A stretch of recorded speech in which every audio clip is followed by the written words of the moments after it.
Oi fãs! Os qualifiers do leste chegaram ao fim e agora a gente caminha para a primeira rodada de fato dos playoffs. Que o hockey é imprevisível, a gente já sabe, mas esse novo formato que ninguém nunca viu tá dando o que falar. E por isso eu fiz um resumo de como foi a volta do hockey no leste.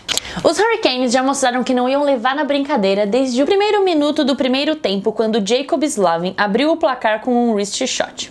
O próximo gol do time veio de um power play no segundo período, aos 6 minutos e 29 segundos, marcado por Sebastian Aho. Ainda no segundo período, Zibanejad deu uma esperança para o fã dos Rangers, marcando o primeiro gol do time no jogo aos 14:26. A próxima balançada na rede foi só aos 10 minutos e 51 do segundo período, quando Martin Necas marca num slap shot pelo lado esquerdo do gelo mais um ponto para a Carolina.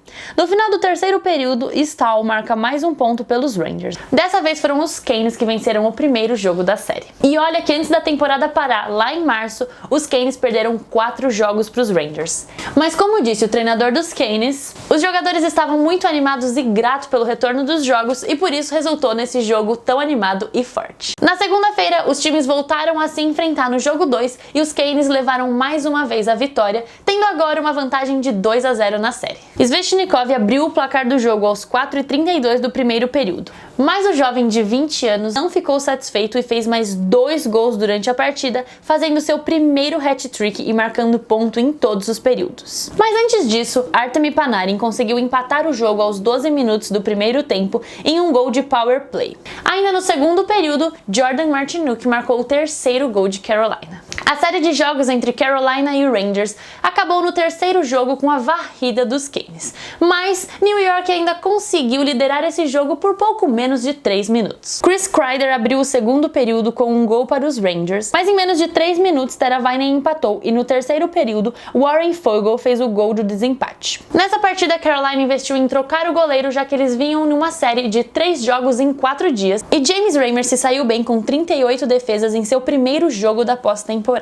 Os últimos 2 gols da partida ficaram na mão de Sebastian Aho, que finalizou a série com 8 pontos, sendo 3 gols e 5 assistências. Na disputa contra os Islanders, os fãs dos Panthers foram dormir mais uma vez com uma lágrima no rosto depois do primeiro jogo na série. O jogo aconteceu em Toronto e aos 12 minutos do primeiro tempo, Jean-Gabriel Pageau abriu o placar com um wrist shot. Primeira vitória do time com ele na linha. No segundo período, o defensor Johnny Boychuk teve que deixar o gelo após ser acertado na cabeça pelo defensor dos Panthers, Mike Madsen. O placar de 1-0 seguiu assim até os primeiros minutos do segundo período, quando Devon Toews marcou um gol de power play, aumentando a vantagem dos Isles. Mas logo nos primeiros segundos do terceiro período, Jonathan Huberdeau conseguiu fazer um ponto para os Panthers e a partida acabou em 2-1 com os Isles liderando a série. Eles tiveram uma folguinha até o segundo jogo, que foi só na terça-feira, mas esse segundo jogo foi um pouco mais concorrido. Mike Hoffman abriu o placar para os Panthers aos 11 minutos do primeiro período com um wrist shot. No segundo período, Matt Martin empatou o jogo, mas o time da Flórida não levou nenhum minuto para desempatar com um gol de power play de Barkov. Os Panthers lideraram o jogo por alguns minutos até que Pulock empatou também em um power play. E depois disso, foi só alegria para os Islanders com mais 2 gols de Jordan Eberle. Florida Panthers venceu o terceiro jogo, evitando a eliminação e dando continuidade à série melhor de 5. No jogo de quarta-feira, o placar começou a esquentar no segundo período quando Erik Haula marcou um gol de power play pelos Panthers. Alguns minutos depois do gol, Haula fez um bloqueio que impressionou seus colegas e ele ainda ganhou um abraço. Nova York conseguiu empatar ainda no segundo período e nos primeiros 2 minutos e 48 do terceiro período, Flórida marcou 2 vezes, com Hoffman em power play e Boyle. Nos últimos minutos, Brock Nelson marcou o segundo gol dos Isles e Bobrovsky ainda fez 3 defesas no último 1 minuto e 27 de jogo, preservando a vitória. Sextou para os Isles, que golearam e venceram de 5-1 o quarto jogo, liderando a série e chegando um passo mais perto da Stanley Cup. Dessa vez, as 33 defesas do Bobrovsky não conseguiram segurar o placar e no primeiro período, Beauvillier abriu o placar, marcando os 2 primeiros gols de Nova York na partida.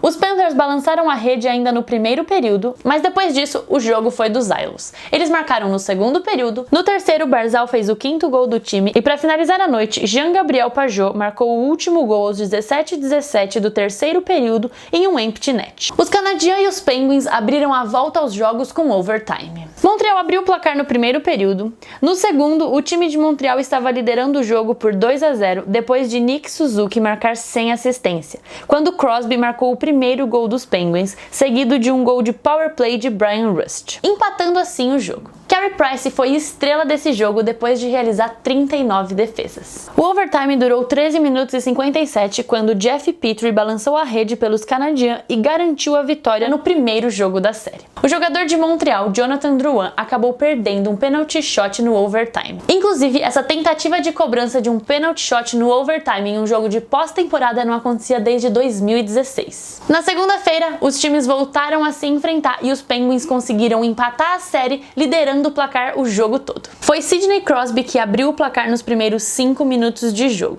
E depois disso, só fomos ver mais gols lá no terceiro período, quando Jason Zucker marcou o segundo gol da noite aos 14h41. Os Canadiens conseguiram marcar um ponto aos 17h50 do terceiro período, mas Jake Guentzel finalizou a partida com um gol de empty net. Carey Price segue em destaque com 74 defesas dos 78 tiros desses dois jogos. O jogo 3 já deixou o torcedor com uma pulga atrás da orelha se ia rolar mais um OT. Mas logo no começo do terceiro período, Jeff Petrie desempatou o jogo e o Montreal passou a liderar a série. Mas antes de Montreal desempatar o jogo no terceiro período, eles precisaram empatar o jogo que estava 3-1 para Pittsburgh. O Weber abriu o placar para os Canadiens com um wrist shot, mas ainda no primeiro período levaram mais 2 gols de power play de Hornquist e Zucker. Os Penguins continuaram balançando a rede no segundo período com um gol de Blueger. E foi aí que os Canadiens começaram a se recuperar e fizeram os próximos 3 gols da partida. O jogo 4 fez alguns fãs roerem as unhas, já que o primeiro gol saiu depois dos 15 minutos do terceiro período. Lekkonen foi quem balançou a rede pelo Montreal com um wrist shot assistido por Byron.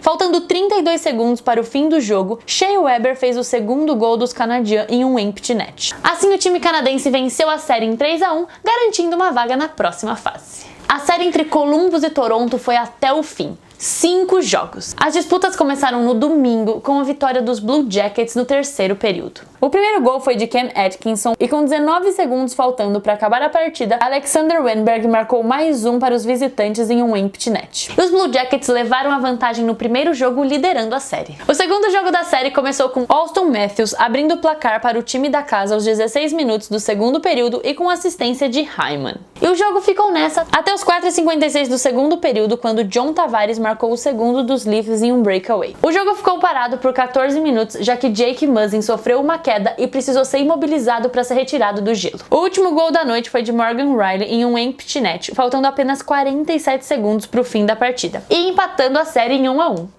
Rumo ao jogo 3. Cody Ceci abriu o placar para os Leafs no final do primeiro período e o time da casa liderou o placar no segundo período com mais 2 gols, de Nylander e Robertson. Mas Columbus tentou se recuperar e marcou mais 3 gols até o final da partida. 2 gols de Pierre-Luc Dubois e um gol de Seth Jones. Infelizmente não teve jeito e o jogo foi para overtime, onde os Blue Jackets venceram com um hat-trick de Pierre-Luc Dubois e passaram a liderar a série em 2-1. No jogo 4, o Maple Leafs teve que correr para alcançar Columbus e ir para overtime. Atkinson abriu o placar para os Jackets, seguindo de um gol de Gavrikov no segundo período e, por último, Boone Jenner fez o terceiro do time visitante, deixando o placar em 3-0. Em pouco mais de 3 minutos, os Leafs correram para recuperar a desvantagem e Zach Hyman empatou o jogo aos 19h37 do terceiro período. E o jogo foi para OT mais uma vez. Auston Matthews marcou o gol da vitória aos 13h10 do overtime em um gol de power play, empatando a série em 2-2. E agora quem ganhar? Ganhou. O tanto que os Leafs correram para empatar o jogo 4,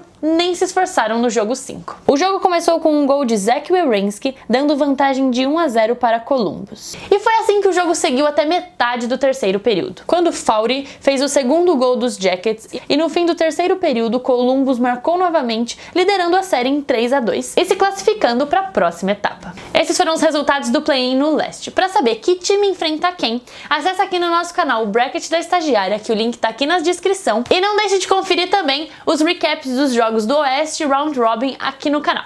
Acesse nosso site nhlas.com para mais notícias sobre a liga e o que tá rolando hoje em dia. Não se esqueçam, NHLasBR no Instagram, Twitter, Facebook e agora TikTok. Um beijo e até o próximo vídeo.